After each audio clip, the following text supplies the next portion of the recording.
From New York, where the American stage begins, NBC presents Best Plays with John Chapman.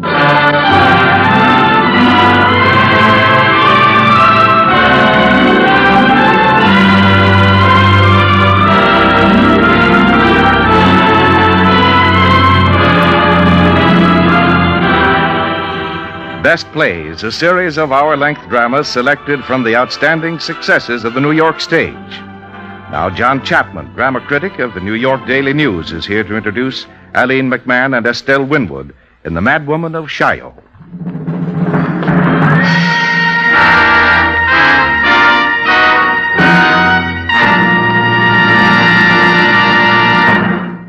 Mr. Chapman.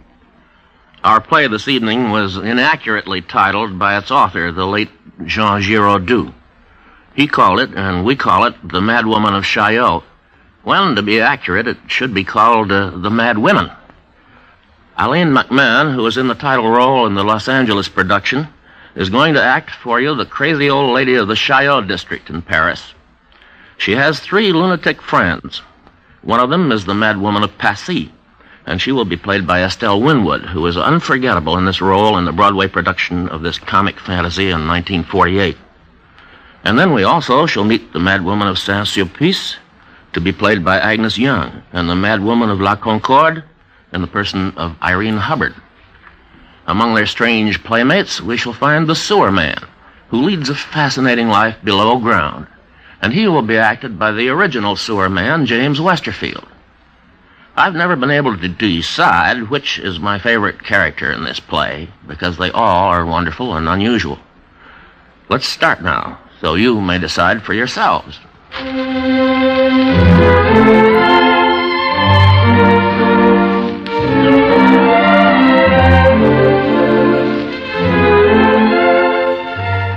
In the stately quarter of Paris known as Chaillot, between the Champs-Élysées and the Seine, across the river from the Eiffel Tower is a cafe called the Chez Francis. The time is a little before noon in the spring of next year. And on the cafe terrace, 2 businessmen who have made an agreement are congratulating each other. Ah, here we are. Chez Francis.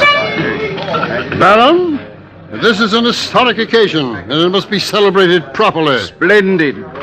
Your name is precisely the name we need on our board of directors. Now tell me about yourself, Baron. Well, my life has been relatively uncomplicated.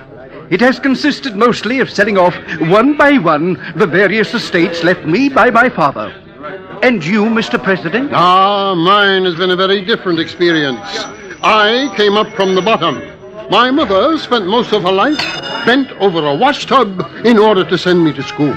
I am eternally grateful to her, of course, but I must confess that I no longer remember her face. Very touching. Now I am president of 11 corporations, director of 52 companies, and beginning today, chairman of the board of the International Combine, on which you have been so good as to accept a post. Excuse me, Mr. President. You looking for something, Ragpicker? Did you drop this? I never drop anything. Then this 100-franc note isn't yours? Give it here. Go away. Oh. Are you sure it's yours? All 100-franc notes are mine, Baron. Indeed. Mr. President, there's something I've been wanting to ask you. What exactly is the purpose of our new company? My dear sir, I haven't the faintest idea. Huh?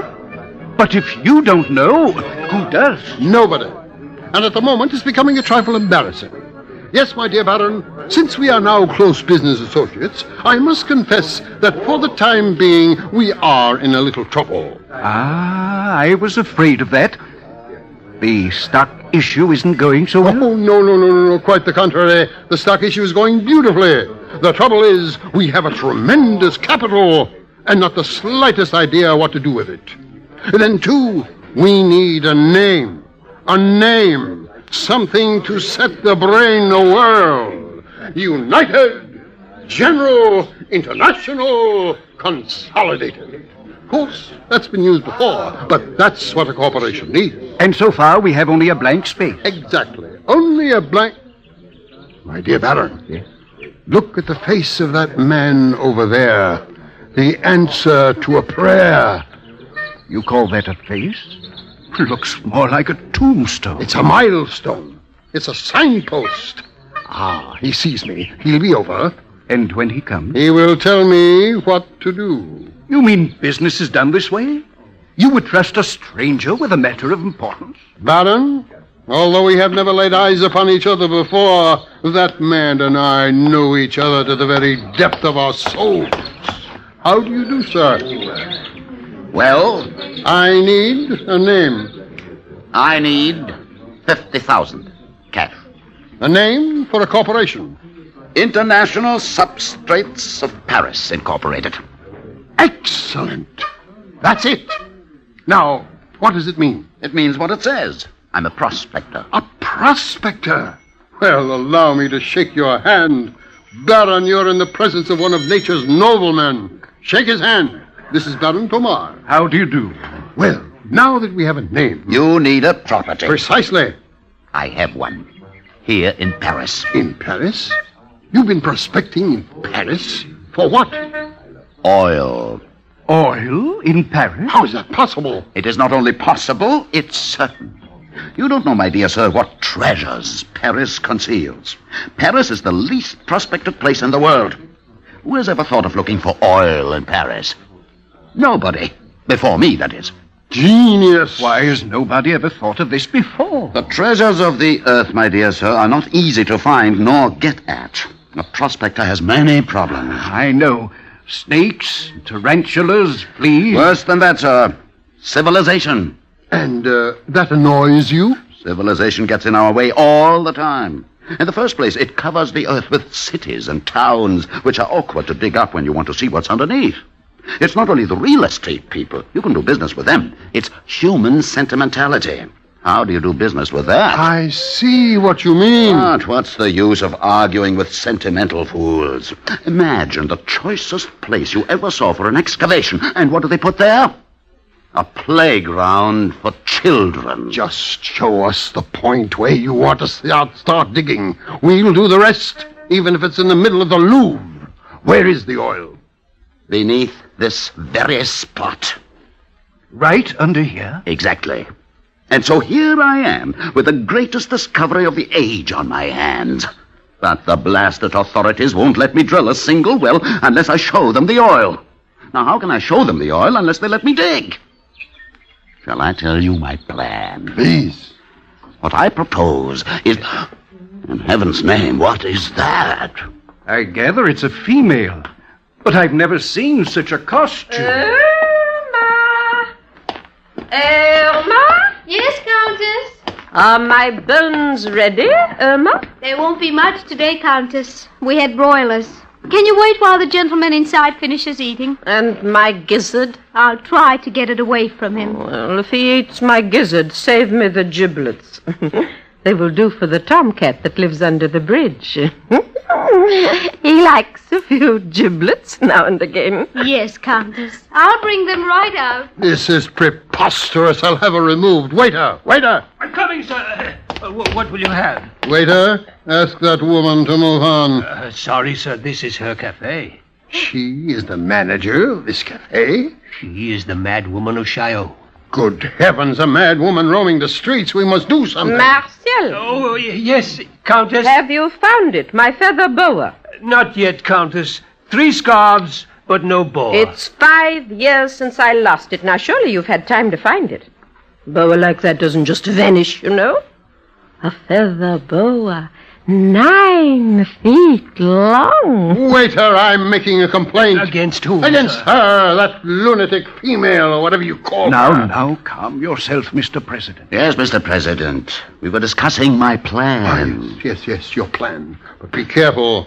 She's looking at us. Do you know what a bomb is? I'm told they explode. Exactly. You see that white building across the river?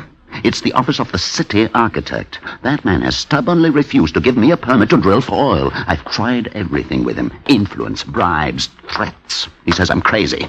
But now, good heavens, another lunatic. Well, who are you, and what are you trying to sell us? Nothing but health, sir, or rather the health of the feet. May I present myself? Dr. Gaspard Jardin, French Navy, retired. Former specialist in the extraction of ticks and jiggers. At present specializing in the extraction of bunions and corns. In case of sudden emergency, Marshall, the waiter, will furnish my home address. Thank you very much. How are your gallstones today, Marshall? Oh, fine, Doctor. They rattle like anything. Splendid. Good morning, Countess. How's the floating kidney? Still afloat, thank you. Good, good. As long as it floats, it can't sink. Gentlemen, this is impossible. Let's go somewhere else. No. It must be nearly noon. It's 5 minutes to 12. In 5 minutes' time, you're going to see that city architect blown up, building and all. Boom! Are you serious? The imbecile has no one to blame but himself. Yesterday noon, he got my ultimatum. He's had 24 hours to think it over. No permit? All right, I'm sorry. Within 2 minutes, my agent is going to drop a little package in his coal bin. And 3 minutes after that... Boom? Boom! You prospectors certainly use modern methods. I guarantee that after this, the city architect will be more reasonable. The new one, I mean. Ah, it's noon. Why, something's wrong. Good heavens. What's this? That officer there? The man he's carrying over his shoulder is my agent. What's that you've got, officer? Drowned man. Take him off my shoulder. Careful there. Well, he's not drowned. His clothes are dry. He's been slugged. Slugged is also correct. He was jumping off the bridge when I came along, and I pulled him back. I slugged him naturally, so he wouldn't drag me under. Stupid idiot. That's what comes of employing amateurs. But what did he do with the bomb? You don't think he'll give you away? Don't worry. Officer, what do you think you're doing? Life-saving, artificial respiration, first aid to the drowning. But he's not drowning. He thinks he is. You'll never bring him around that way. That is meant for people who drown in water. It's no good at all for those who drown without water. What am I supposed to do? I've just been sworn in. It's my first day on the beat. I can't afford to get in trouble. Perfectly simple. Take him back to the bridge where you found him and throw him in. Then you can save his life and you'll get a medal. But I don't swim. You can learn how on the way down. Now, quickly, before anybody notices, take him back. All right, here we go. Stop, officer. You will leave the young man exactly where he is. But, madame... Leave him. I think I should like to hold his hand a little while. What are we going to do? I think we'd better all run along and discuss what to do next somewhere else. Yes, let's do that. There's another cafe along this way where we can talk. Irma. Yes, Countess? Come here. Bring your pocket mirror. Oh, how handsome he is. Is he dead, Countess? Well, now, hold the mirror to his mouth. If it clouds over...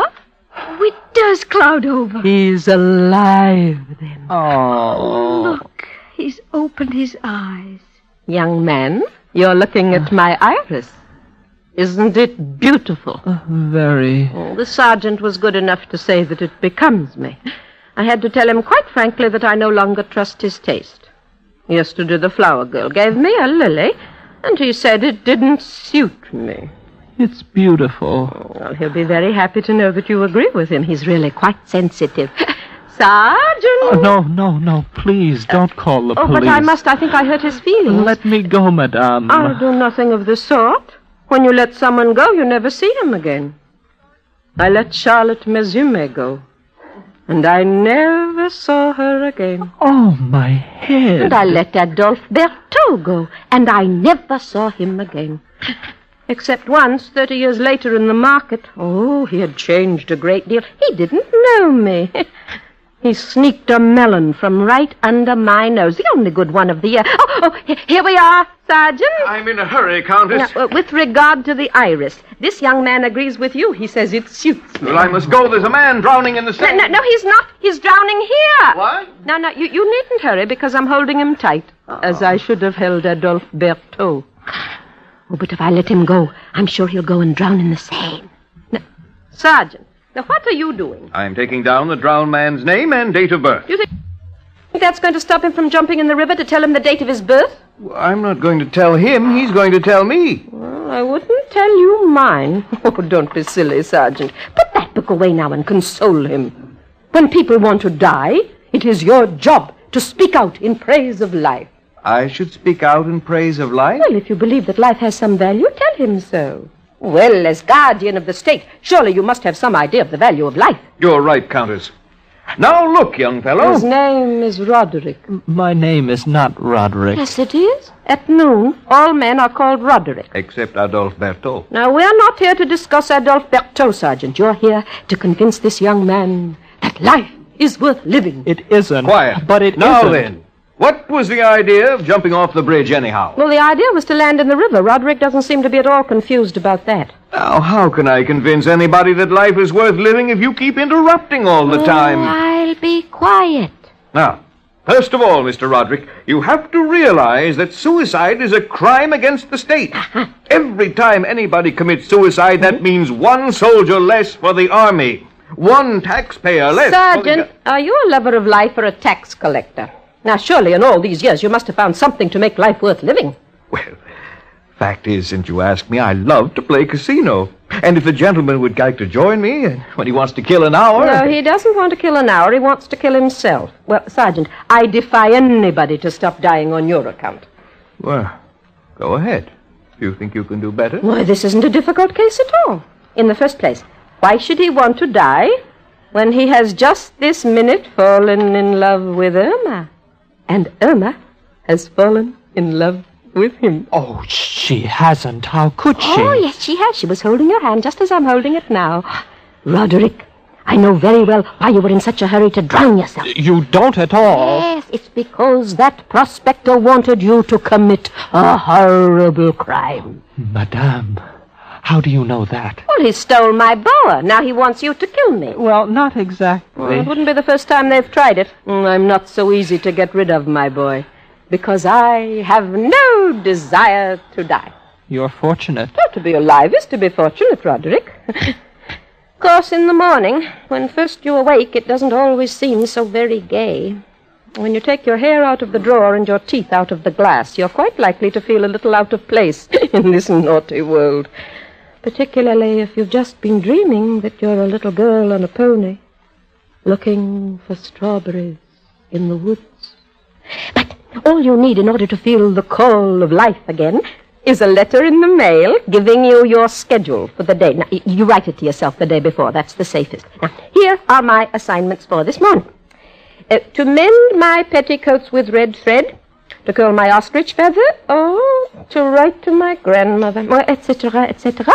Then, when I've washed my face with rose water and powdered it with a cake of pure white starch, and I've put on my pins and rings, my brooches, my pearls, my bracelets and earrings, in short, when I'm dressed for my coffee and I've had a good look at myself, not in the mirror, naturally, no, it lies, but in the side of the brass gong that belonged to Admiral Courbet.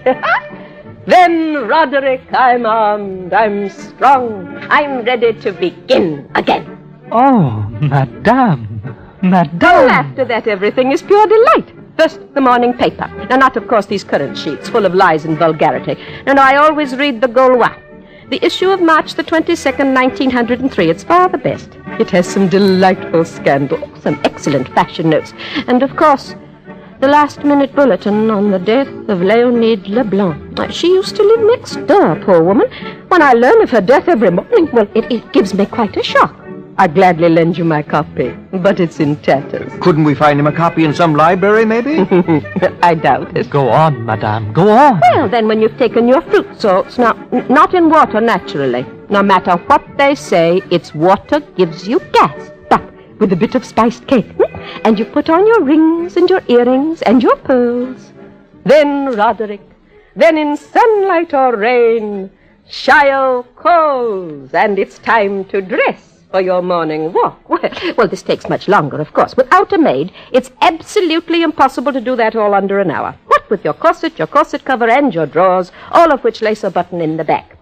Now, I asked Madame Lanvin a little while ago to fit those drawers with zippers. Well, she was quite charming, but she declined. No, she thought it would spoil the style. I know a place where they put zippers on anything. Oh, I think Lanvin knows best, but I really managed quite well. Now, what I do now is I lace them up the front and then I twist them around to the back. It's quite simple, really.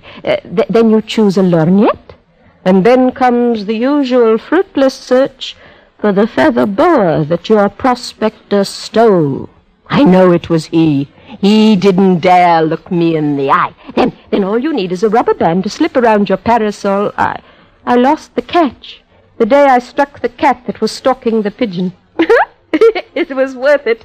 I earned my wages that day. Countess, if you can use it, I found a nice umbrella catch the other day. Oh, Mr. Ragpicker, I didn't see you come. If you would like the umbrella catch, Countess, it has a cat's eye in it. Oh, no, thank you, Mr. Ragpicker.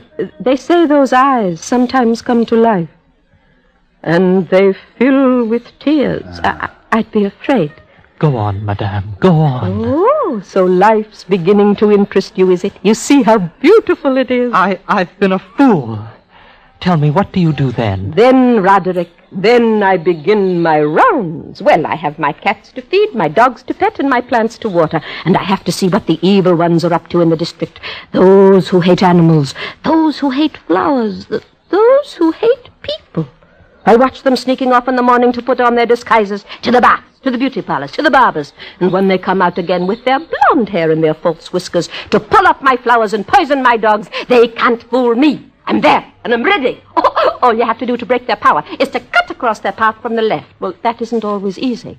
Dice move swiftly, but I've a good long stride, and I generally manage. Don't I, Mr. Ragpicker? Oh, yes, Countess. The flowers have been marvelous this year. Oh, and the butcher's dog on the Rue Bizet, in spite of that wretch who tried to poison him, isn't he friskier than ever? That dog had better watch out. He has no license. He doesn't seem to feel the need for one. The Duchesse de la Rochefoucauld's whippet is getting awfully thin. Oh, what can I do? Now, she bought that dog, full grown, from a kennel where they didn't even know his right name. Well, a dog without his right name is just bound to get thin. I've got a friend who knows a lot about dogs in Arras. Oh, ask him to call on the Duchess. She receives Thursdays from 5 to 7.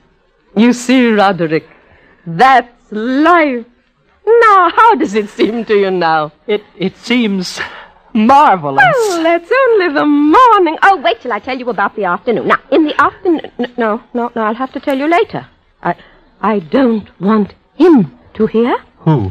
The one who's coming there. All right, Pierre, come along with me.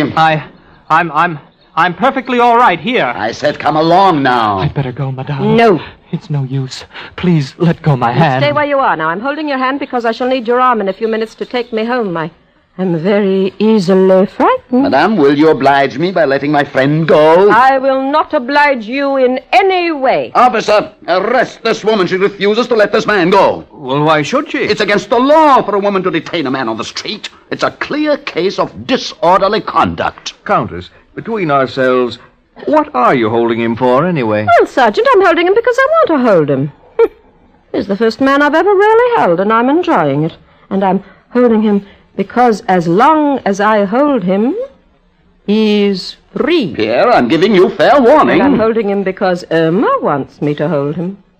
She's in love with him. And if I let him go, it will break her heart. In that case, you must move along, Prospector. You're blocking traffic. I have your number, Sergeant. Move along. You'll regret this, Pierre. You'll regret what you've done. Thank you, Countess. He's blackmailing you, isn't he, Roderick? Yes. Well, what did you do? Murder someone? I forged my father's signature to a note. The Prospector has the paper and promised to tear it up if I did what he wanted. But I couldn't do it. That man is mad. Does he really want to destroy the whole of Chaillot? He wants to destroy all of Paris. Isn't that fantastic? No, it's not funny, Countess. He can do it. He's mad, but he's powerful, and he has friends. Their machines are already drawn up and waiting. In 3 months' time, you may see Paris covered by a forest of derricks. Have they lost something? Oh, they're looking for oil, Countess. They're convinced that Paris is sitting on a lake of oil. Well, suppose it is. What harm does it do? Well, they want to bring the oil up to the surface, Countess. I never heard of anything so silly. Now, what do they want with this oil? They want to make war, Countess. Oh, dear, let's forget about these horrible men. Oh, the world is beautiful. It's happy. That's how God made it. No man can change it. Ah, Countess, if you only knew. If I only knew what? Shall we tell her now? What is it you're hiding from me? You tell her, Ragpicker. You've been a pitchman. You can talk. Our friend should be here. Ma! Yes? Come here and tell Marshal to come with you and Dr. Jardin. Right away? At once. We're going to tell the Countess. Ma, you're frightening me, my friends. What are you hiding from me? Countess. There was a time when old clothes were as good as new. In fact, they were better. Because when people wore clothes, they gave something to them. You may not believe it, but right this minute, the highest priced shops in Paris are selling clothes that were thrown away 30 years ago. They're selling them for new. That's how good they were. Well? Countess, there was a time when garbage was a pleasure. A garbage can then was not what it is now. If it smelled a little strange, it was because it was a little confused. There was everything there. Sardines, cologne, iodine, roses. An amateur might jump to the wrong conclusion, but to a professional, it was the smell of God's plenty. Well. Countess, the world has changed. Oh, nonsense. How could it change? But the people are the same, I hope. No, Countess, the people are not the same. The world is not beautiful anymore. It's not happy. Why didn't you tell me this before? Because you live in a dream, Countess, and we don't like to disturb you. But how could it have happened? Countess, there was a time when you could walk around Paris and all the people you met were just like yourself. A little cleaner, maybe, or dirtier, perhaps, or angry or smiling, but you knew them. They were you. Well, Countess, 20 years ago, one day on the street, I saw a face in the crowd. A face, you might say, without a face. The eyes, empty. The expression, not human. It saw me staring, and when it looked back at me with its gelatin eyes, I shuddered. Because I knew that to make a room for this one of us, must have left the earth. A while after I saw another and another, and since I've seen hundreds come in, yes, thousands. Describe them to me. You've seen them yourself, Countess. Their clothes don't wrinkle. Their hats don't come off. And when they talk, they don't look at you. They don't perspire. Do they have wives? Do they have children? They buy models out of shop windows, furs and all. They animate them by a secret process, and then they marry them. Naturally, they don't have children. What work do they do? They don't do any work. Whenever they meet, they whisper. And they pass each other 1,000-franc notes. They don't do anything, but wherever you see them, things are not the same. So now you know, Countess, why the world is no longer happy, why we are the last of the free people of the earth. Is this true, Roderick? I'm afraid it's true. Did you know about this, Irma? All I know is that the doorman says that faith is dead. I've even had to stop taking bets over the phone. Dr. Jardin? Haven't you noticed, Countess? The pigeons don't fly anymore. They can't afford to. They walk. Well, they're a pack of fools, and so are you. Well, you should have told me at once. Why are you complaining instead of doing something about it? How can you bear to live in a world where there's unhappiness? Are you cowards? Well, if these men are the cause of all the trouble, all we have to do is get rid of them. Well, how can we get rid of them? They're too strong. The sergeant will help us. Oh, we'll drive them all into a ditch. Oh, it's not that easy, Countess. They have all the power and all the money, and they're greedy for more. Ah, then, my friends, they're lost. If they're greedy, they're stupid. If they are greedy... I know exactly what to do. Have you any kerosene in the house, Irma? Kerosene, yes. I want just a little in a bottle with a little mud. And some mange cure, if you have it. I'll put some in a clean bottle for you. And bring me a pencil, please, and some paper. Yes, Countess. Dr. Jardin, you go and find Madame Constance. Yes, Countess. And ask her to be at my house by 2 o'clock. I'll be waiting for her in my cellar. You may tell her we have to discuss the future of humanity. Oh, that's sure to bring her. Yes, Countess. And ask her to bring Madame Josephine and Mademoiselle Gabrielle with her. Do you know how to get in to speak to Madame Constance? No, Countess. Well, you knock twice and you meow 3 times. Do you know how to meow? I'm better at barking. Oh, you better practice meowing on the way. Here's the kerosene, Countess, and the pencil and the paper. Now, write this letter for me. Read it, Countess. My dear Mr... what's his name? They are all called Mr. President. My dear Mr. President, I have personally verified the existence of a spontaneous outcrop of oil in the cellar of number 21 Rue de Chaillot, which is at present occupied by a person of unstable mentality. This explains why, fortunately for us, the discovery has been so long kept secret. Now, if you should wish to verify the existence of this outcrop for yourself, you may call at the above address at 3 p.m. today. I am herewith enclosing a sample so that you may judge the quality and consistency of the crude. Yours very truly, Roderick, can you sign the prospector's name? You wish me to? Oh, one forgery wipes out the other. Who is to deliver this? The sergeant, of course, on his bicycle. And as soon as you've delivered it, Sergeant, you run over to the prospector's office, leave word that the president expects to see him at my house at 3. Yes, Countess. But this only takes care of 2 of them, Countess. Well, didn't I understand you to say that they're all connected like the works of a machine? That is true. Well, then if one comes, the rest will follow, and we shall have them all. Well, now, I must go and make ready for them. Roderick, you shall take me home. Oh, yes, Countess. Oh, you still look pale. I have some old chartreuse at home. I always take a glass each year. Last year I forgot. You shall have it. Anything I can do to help you, Countess? Oh, well, there's a great deal you can do.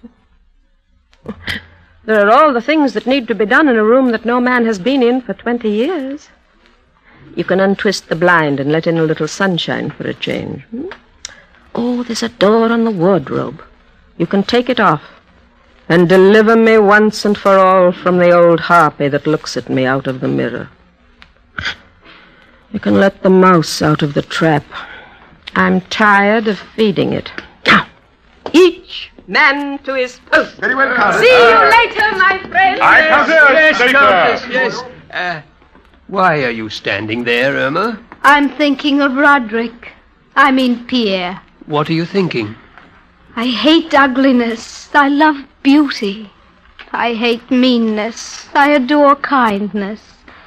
It may not seem so grand to some to be a waitress in Paris. I love it. Our waitress meets all sorts of people. She observes life. I hate to be alone. I love people. But I have never said I love you to any man. I have never said I love you to anyone in the world before, but I say it now. I love him. I love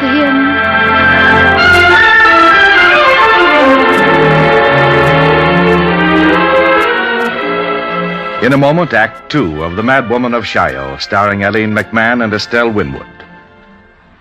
This is NBC, the National Broadcasting Company.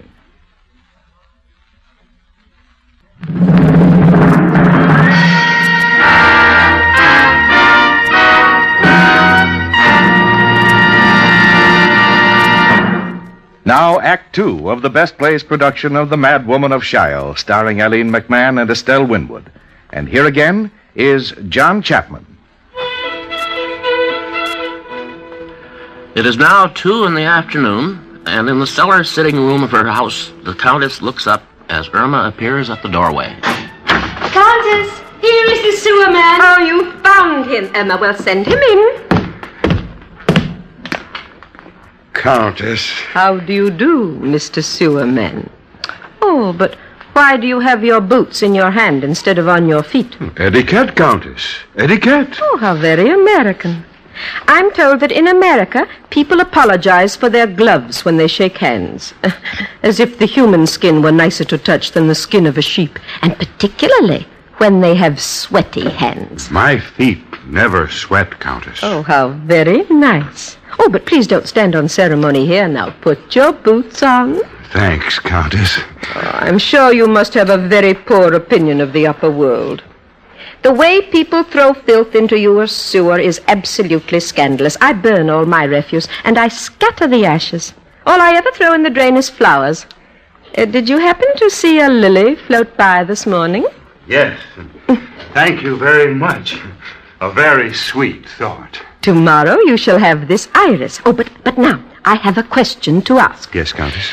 Do you remember that night I found you here in my cellar, looking very pale and strange? Well, you were half dead, as a matter of fact, and I brought you some brandy. I remember, Countess. That night, you promised to tell me the secret of this room. The secret of the moving stone. Yes, I need it now. Countess, there is a brick.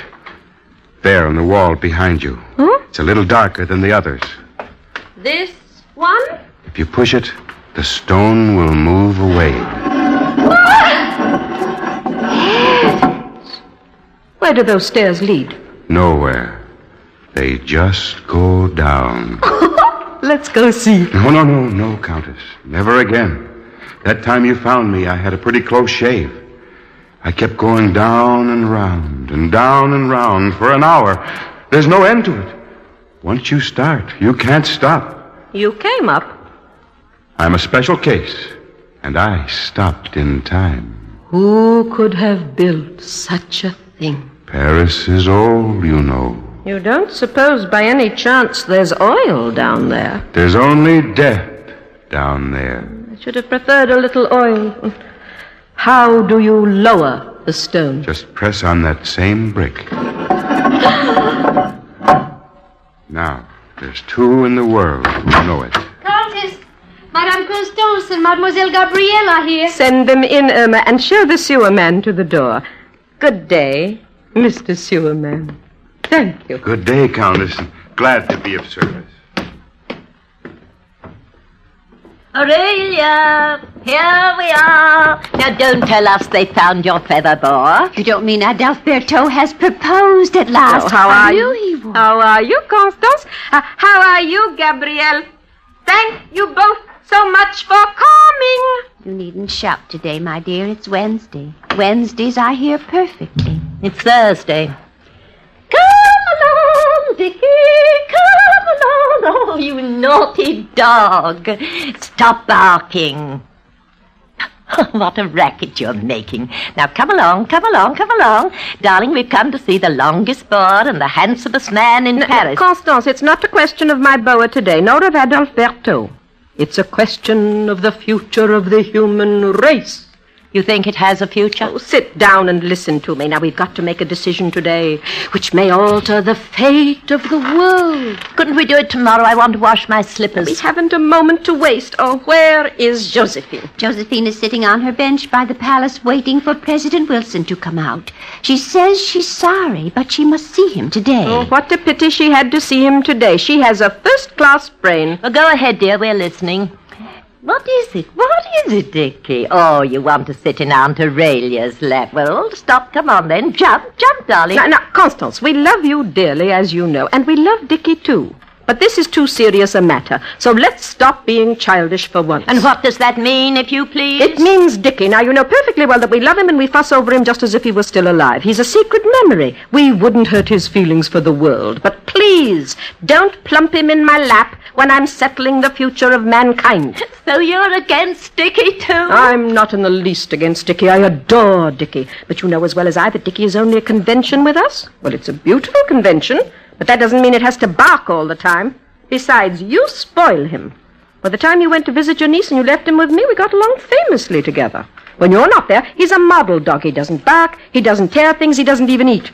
But with you around him, one really can't pay attention to anything else. Now, I'm not going to take Dickie in my lap at a solemn moment like this. Constance, dear, I don't mind taking him in my lap. He loves to sit in my lap, don't you, darling? Kindly stop putting on angelic airs, Gabrielle. I know you very well. You're much too sweet to be sincere.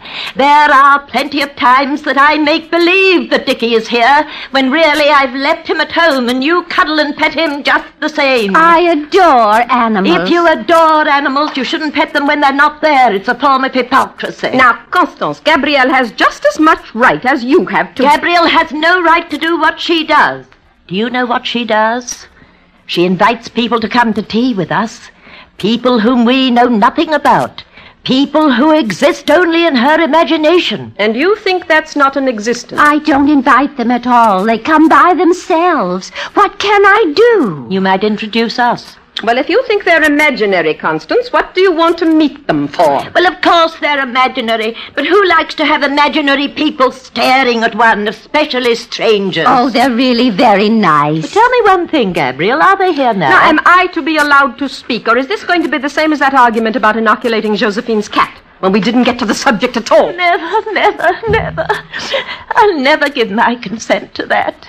I'll never do a thing like that to you, Dickie, sweet. Oh, good heavens, now she's in tears. All right, Constance, stop crying. I'll take him in my lap. No, he won't go now. Oh, how can you be so cruel? Don't you suppose I know Dickie isn't real? Don't you think I'd rather have him here alive and woolly and frisking around the way he used to? You have your Adolf, Gabriel has her birds, but I have only Dickie.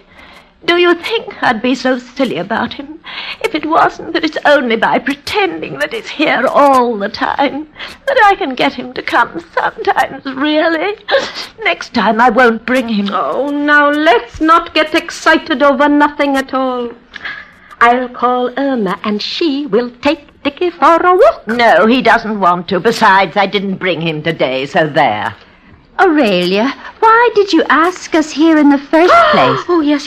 Well, now, this morning, thanks to a young man who drowned himself in the Seine, I discovered a terrible plot. There is a group of men who want to destroy the whole city.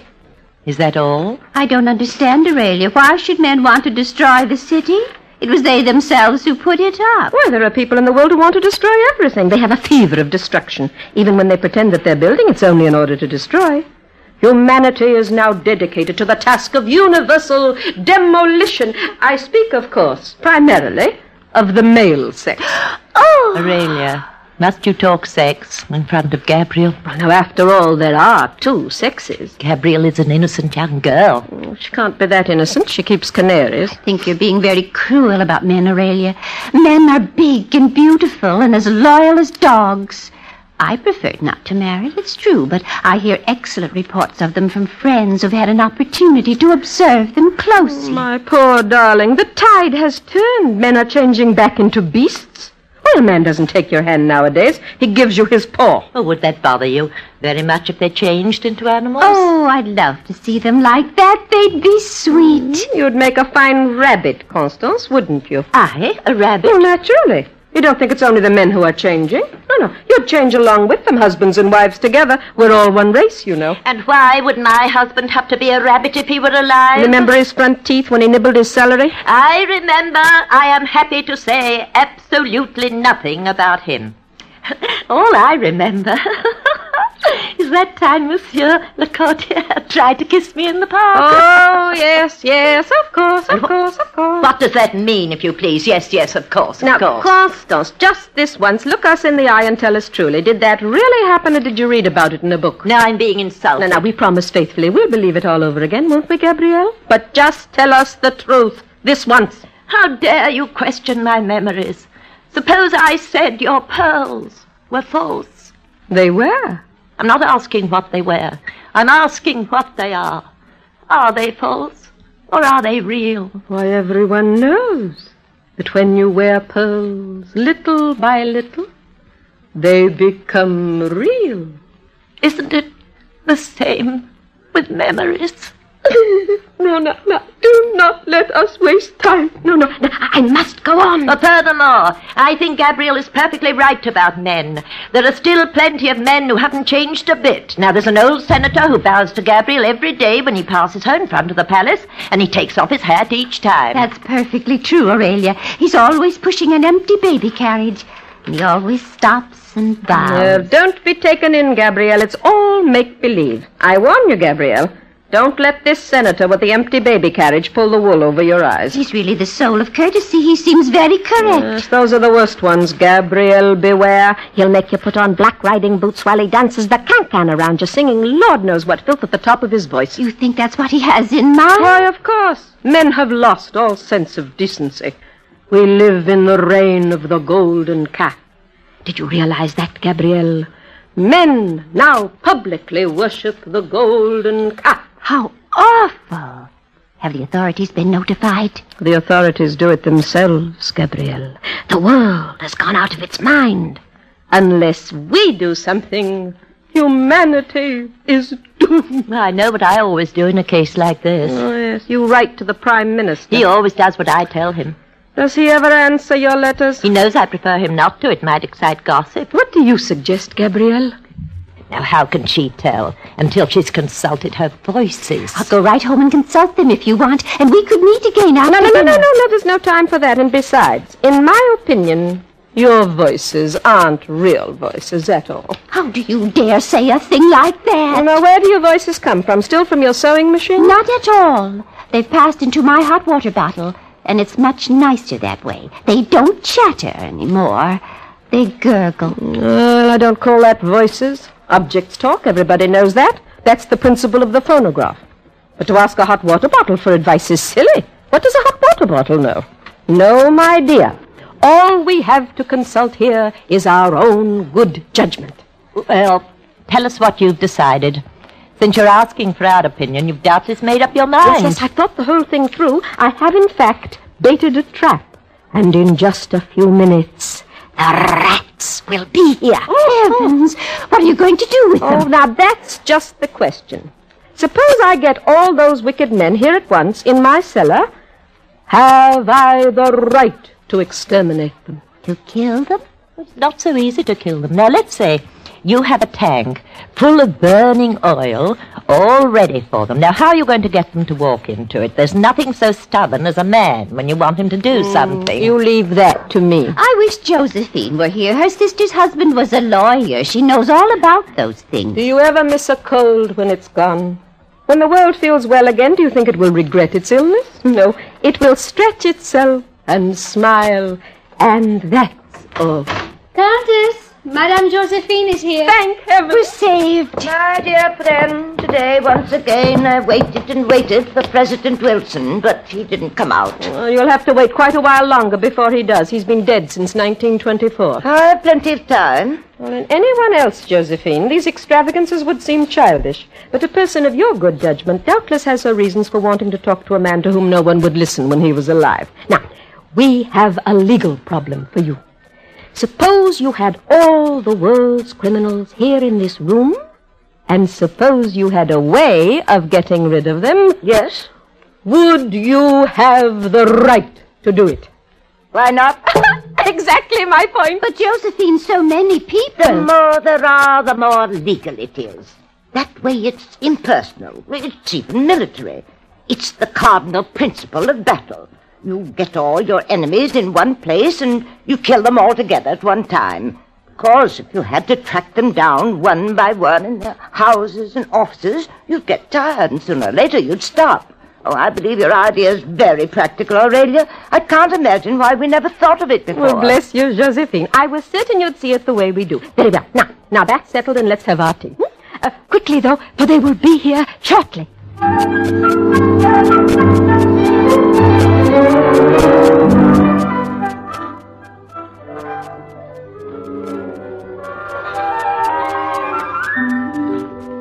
Emma, is she here? She's sleeping now, Pierre. It's her afternoon nap. Look what I found. Her feather boa. Where did you find it? I took the mirror off the wardrobe door. It was behind it. Oh, how happy this will make her. Take it in and put it where she'll see it when she wakes. All right. Oh, she'll be so pleased. It's been lost for 5 years. Is it you, Adalberto? No, madame. It's only Pierre. No, don't lie to me. Say that it's you. Yes. It's I. Would it cost you so much to call me Aurelia? It's I, Aurelia. Why did you leave me, Adalberto? Was she so lovely, this Georgette of yours? You are 1,000 times lovelier. Oh, she was clever then. She was stupid. When you looked into her eyes, you saw a vision of heaven, perhaps? I saw nothing. That's how men are. They love you because you're beautiful and clever and soulful. And they leave you for someone who is plain and stupid and soulless. But why, Adalberto, why? Why, Aurelia? Oh, I know she wasn't rich. Because when I saw you that time in the market and you snatched the only good melon from right under my nose, your corpse my poor friend. They were badly frayed. Yes, she was poor. It was on the way home from the theater when I first took your arm, because it was windy and it was late. I have never set foot in that street again. I go the other way round. It's not easy in the winter when there's ice. One is quite apt to fall, and I often do. Oh, my darling, forgive me. No, never. I will never forgive you. All the time, I swear, No, Aurelia. don't swear. I know. You gave her the same flowers. You bought her the same chocolate. No, I will never forgive you as long as I live. I have always loved you, Aurelia. Love? And you are dead, too, Adolfo? No, I love you. I shall always love you, Aurelia. Yes, I know that. That much I've always known. I knew that the moment you went away, Adolphe. And I knew that nothing could ever change. But I did want to hear you say it. Don't forget me, Aurelia. And now, farewell, Adolphe Berthaud. Farewell. Let go my hand. Give it back to little Pierre. Go now. Before I open my eyes. Countess. Oh, but Pierre, it's you. Has he gone? Yes, Countess. Oh, I didn't hear him go. He makes a quick exit, that one. Good heavens!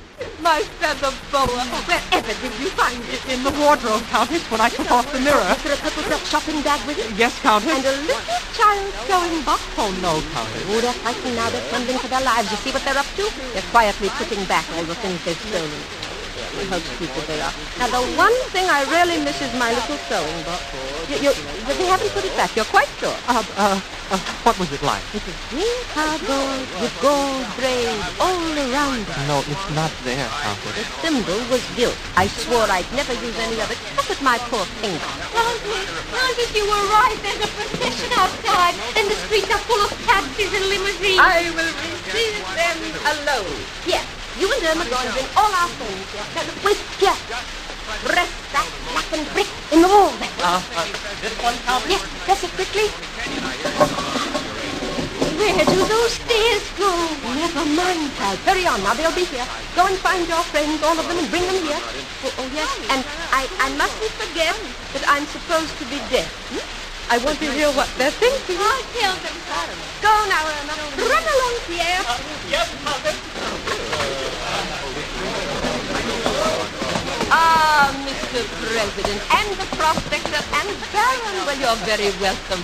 You are expected. This is my board of directors, madam. The Countess is quite deaf, gentlemen. You will have to shout. I had a premonition, madame, when I saw you this morning, that we would meet again. Louder, the old chuckle. I have here a letter, madam. Is it true that you located me? Oil? Yes, that is true. Then sign the paper, please. Oh, what is it? Your contract. Oh, thank you. Certainly not. It's a waiver of all rights. Now, madam, just show us the will, and this package is yours. What is it? A gold brick. 24 carats. For you. Don't worry, we'll pick it up again when we're out. Now, madam, you'll show us the way to the oil, if you please. Down that stairway. But wait. Yes? Didn't you gentlemen happen to bring along a little sewing box? I just saw them or a little... No. May we go down now? Well, they go down. Now, what? You're steady first. I'll cut a deal, okay? Yeah. Why don't you have the record? What's wrong, Lydia? Where have they gone? We'll pass them. Correcting. Just as you're done. Stop. All of you two come in. Where have they gone, Countess? They have evaporated, Irma. They were wicked, and wickedness evaporates.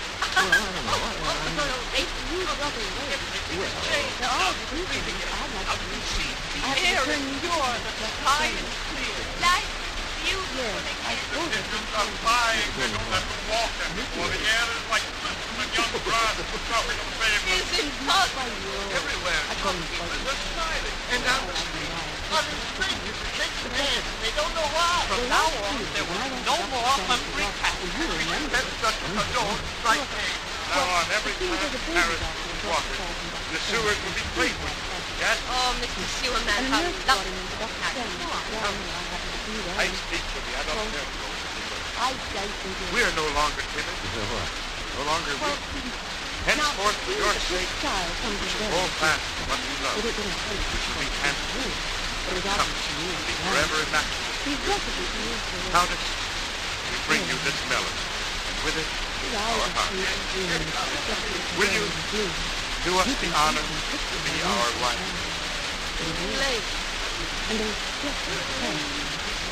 Oh, yeah.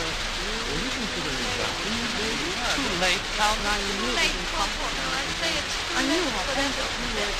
Take this trip. One of the most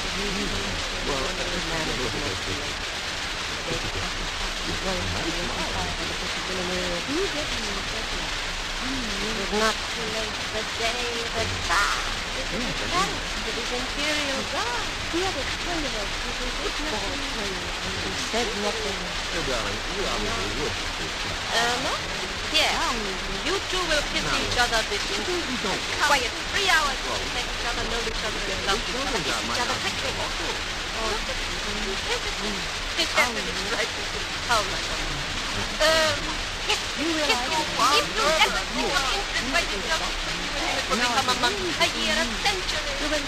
Make them kiss each other, all of you. Before it's too late. No. In a moment, the hair will be white, and there'll be another Madwoman in Paris. And before that moment, forever! Yeah! Oh, no. If we only had the courage to do that 50 years ago, how different I would be. I said everything I had to say very fast and quick. Well, there we are. I'm heading to the open space. Nothing is ever so wrong in this world that is sensible when it's not said by the world. Thank you. So the next time, don't wait. Now, when you're in town, Bill, where's the picture? No, I can't walk. Tell me once. We will come. How do you go with that, Bill? Thank you. I'll get the top. My poor cat must be starved. Oh, but before for them, humanity had to be saved every afternoon. They don't think very much of it as it is.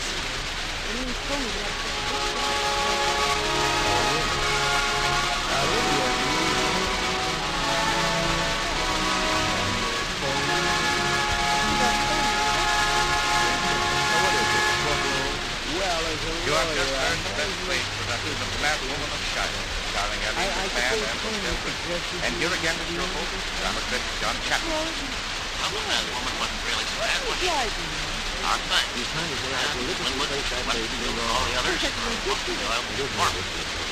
now, for next week, this play will be Elizabeth comedy drama about the last 8 days of fantastic real life of our most outlaw, Jesse James. The title is Very Legend. John Portman, Jesse James, Chapman saying goodbye until then. The Madwoman of Chaillot is adapted from the French of Jean Giraudoux by Maurice Valency and even further adapted for radio by Harold Cameron. The cast of Judith Magre, The Madwoman, handling their original Broadway roles as Winwood as James Weston Hughes, the Sewer Knight, Louis Jouvet, others like Carol and Susan Duncan, Agnes Young, Raymond Edward Johnson, Irene Hubbard, Peter Capell, Edwin Thoreau, Joseph Bolt, William Redford, William Griffith, John McDuffie, and Diane. Best plays was an NBC production supervised by William Wells and directed by Edward Robert.